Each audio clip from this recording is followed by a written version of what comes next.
저는 서울 변두리에서 초등학교 5학년 아들 하나를 키우고 있는 이제는 40 중반을 바라보는 여성입니다. 제 소개를 하려니 목이 메네요. 저는 불과 5년 전까지만 해도 중견기업에서 능력을 인정받던 만년 과장이었고 누구보다 제 일과 삶을 사랑했던 당당한 워킹맘이었습니다. 하지만 지금 제 모습은 초라하기 그지없습니다. 15년을 바쳐 쌓아 올린 커리어는 끊겼고 거울 속에는 고생에 찌들어 10년은 더 늙어버린 낯선 여자가 서 있을 뿐입니다.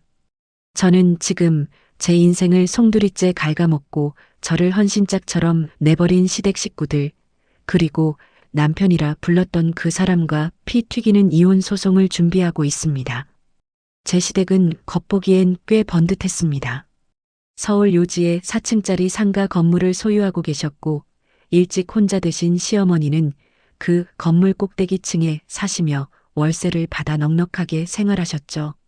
남편은 이남 일녀 중 장남이고 위로는 기세등등한 시누이, 아래로는 깍쟁이 같은 시동생이 있습니다.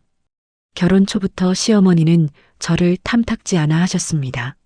친정이 가난하다는 이유로, 제가 전문직 며느리가 아니라는 이유로 명절 때마다 친척들 앞에서 우리 아들이 인물이 아까워서 그렇지 더 좋은데 장가갈 수 있었는데라는 말을 서슴없이 하셨던 분입니다. 그래도 저는 내 남편 낳아주신 분이라 생각하며 12년을 묵묵히 며느리 도리를 다했습니다. 평온했던, 아니 참고 견딜만 했던 제 일상이 무너진 건 정확히 5년 전입니다. 정정하시던 시어머니가 뇌졸중으로 쓰러지셨고 후유증으로 혈관성 치매 판정을 받으셨습니다. 처음엔 단순한 건망증인 줄 알았지만 증세는 급격히 악화되어 대소변을 못 가리는 지경에 이르렀습니다. 긴급 가족회의가 소집되었습니다. 하지만 그 자리에서 저는 철저히 이방인이었습니다. 시누이는 나는 비위가 약해서 똥오줌 못 받는다. 시댁 눈치 보여서 친정 엄마 못 모신다며 딱 잘라 말했고 시동생은 장가가야 할 놈이 엄마 병수발 들면 어떤 여자가 오겠냐며 펄쩍 뛰었습니다. 모두의 시선이 장남인 제 남편 그리고 며느리인 저에게 꽂혔습니다. 그때 남편이 제 앞에서 무릎을 꿇었습니다. 펑펑 울면서 제 손을 잡더군요. 여보, 나 한 번만 살려줘. 요양원 보내면 불효자라고 동네방네 소문나. 당신 회사 그만두고 어머니 좀 모셔주라. 내 평생 소원이다. 저는 펄쩍 뛰었지만 남편은 비장의 카드를 꺼냈습니다. 어머니 돌아가시면 저 상가주택 당신 명의로 해줄게. 어머니도 정신 맑으실 때 그렇게 약속하셨어. 누나랑 동생한테도 각서 받을게. 우리 노후랑 애 유학비까지 한 방에 해결되는 거야. 승진을 코앞에 둔 시점이라 갈등이 컸습니다. 하지만 남편이 써준 지금 생각하면 휴지 조각이나 다름없는 상속 포기 및 위임 각서와 고생했다. 이 집은 죽으면 다 내 거다라고 웅얼거리는 어머니의 녹음 파일 하나를 믿고 저는 제 인생인 직장에 사표를 던졌습니다. 그때부터 펼쳐진 5년은 감히 생지옥이라 표현하고 싶습니다. 치매는 단순히 기억을 잃는 병이 아니었습니다. 사람의 영혼을 파괴하고 곁에 있는 사람의 피를 말리는 병이었습니다. 밤낮이 바뀐 어머니는 매일 새벽 3시만 되면 깨어나 고래고래 소리를 지르며 도둑년아, 내 돈 내놔라 하고 저를 때렸습니다.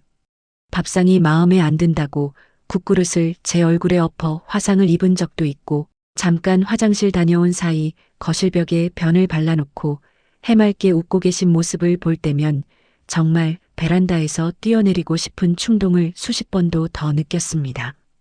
몸무게가 10kg나 빠지고 스트레스로 원형 탈모가 와서 가발을 써야 할 지경이 되었습니다. 손목 관절이 다 나가 파스를 도배하고 사는데도 남편은 퇴근하면 어머니 냄새 난다며 인상을 찌푸리고 안방으로 들어가 버리기 일쑤였습니다. 주말에 가끔 들르는 시누이는 더 가관이었습니다. 헬쑥해진 저를 걱정하기는커녕 옳게 엄마 옷이 이게 뭐야? 좀 깨끗하게 입혀. 남들이 보면 우리가 구박하는 줄 알겠어라며 혀를 차고는 밥만 얻어먹고 쌩하니 가버렸습니다. 제가 간병하는 동안 남편과 시누이, 시동생은 그들만의 단톡방을 만들어 하하호호 떠들며 맛집 여행을 다니고 있었다는 걸 나중에야 알았습니다. 저는 친구들과 연락도 다 끊기고 사회와 단절된 채 집이라는 감옥에 갇혀 시들어만 갔습니다. 그렇게 징글징글하던 5년이 지나고 지난달 시어머니께서 돌아가셨습니다. 염을 하고 입관을 하는데 저는 눈물조차 나지 않았습니다. 그저 이제 끝났다. 나도 이제 잘 수 있다는 생각뿐이었습니다. 그런데 장례식장에서 기막힌 꼴을 봤습니다. 코빼기도 안 비치던 시누이와 시동생이 상주 완장을 차고는 세상에서 제일 슬픈 효자 효녀인 척 목 놓아 우는 겁니다. 문상객들이 아이고 자식들이 얼마나 효심이 깊으면 저렇게 슬퍼할까 수군대는 소리를 듣는데 속에서 천불이 났습니다. 그래도 참았습니다. 약속된 보상이 있으니까요. 이 지옥 같은 시간에 내가 우리 아들의 미래를 위해 참았습니다. 사무제를 지내고 가족들이 본가에 모였습니다. 저는 떨리는 목소리로 남편에게 말했습니다. 이제 어머니 약속 이행해줘. 상가주택명의 이전 절차 밟자. 나 다시 일 시작하기 전에 좀 쉬고 싶어. 그런데 순간 거실에 정적이 흘렀습니다. 시누이가 싸늘한 표정으로 콧방귀를 뀌더군요. 옳게 무슨 소리야? 그 집 벌써 명에 넘어갔는데? 몰랐어? 눈앞이 캄캄해졌습니다. 알고 보니 어머니가 돌아가시기 1년 전 치매 증세가 잠깐 호전되셨던 날 남편이 시누이, 시동생과 작당을 하고 어머니를 모시고 나가 증여 처리를 이미 마친 상태였습니다. 그것도 남편 단독 명의도 아니고 3남매가 아주 공평하게 33%씩 지분을 쪼개서 말이죠. 저만 까맣게 모르고 똥기저귀를 갈고 있을 때 그들은 뒤에서 재산잔치를 끝낸 겁니다. 배신감에 온몸이 사시나무 떨듯 떨렸습니다. 남편을 노려보며 소리쳤습니다. 당신 나한테 뭐라고 했어? 무릎 꿇고 빌면서 뭐라 그랬어? 내가 그 각서 믿고 5년을 어떻게 살았는데. 남편은 제 눈을 피하며 비겁하게 변명하더군요. 아니, 누나랑 동생이 법적 상속분 달라고 난리를 치는데 내가 어떻게. 그리고 내 명의가 당신 명의지 뭐. 우리 부부잖아. 옆에서 시누이가 쐐기를 박았습니다. 옳게 솔직히 말해서 며느리가 시어머니 모시는 건 당연한 도리 아니야? 그동안 생활비 대주고 용돈 줬으면 됐지. 어디서 감히 굴러들어온 돌이 수십억 건물을 꿀꺽하려고 해? 그 각서? 그거 공증 안 받은 거라 법적 효력 없는 거 알지?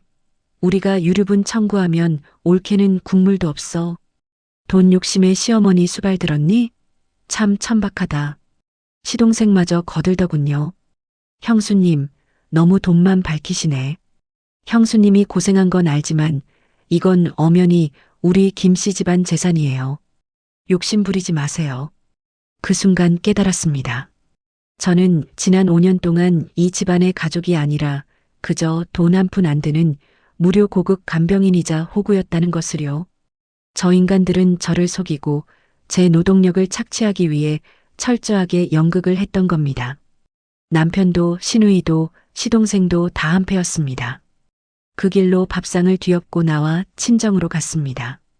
친정 부모님은 제 몰골을 보고 대성통곡을 하셨습니다. 귀한 내 딸 남의 집 식모살이 시킨 것도 억울한데 토사구팽을 당해? 당장 이혼해라. 아버지의 호통에 정신이 번쩍 들었습니다.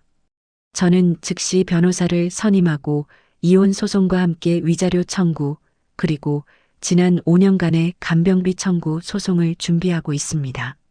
남편은 이제 와서 애 생각해서라도 돌아와라.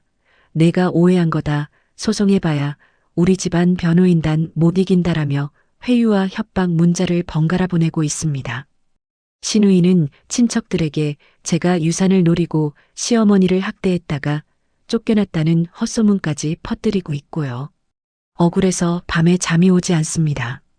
매일 밤 어머니의 대소변을 치우던 제 손이, 욕설을 듣던 제 귀가, 썩어 문드러진 제 5년의 세월이 너무나 불쌍해서 견딜 수가 없습니다.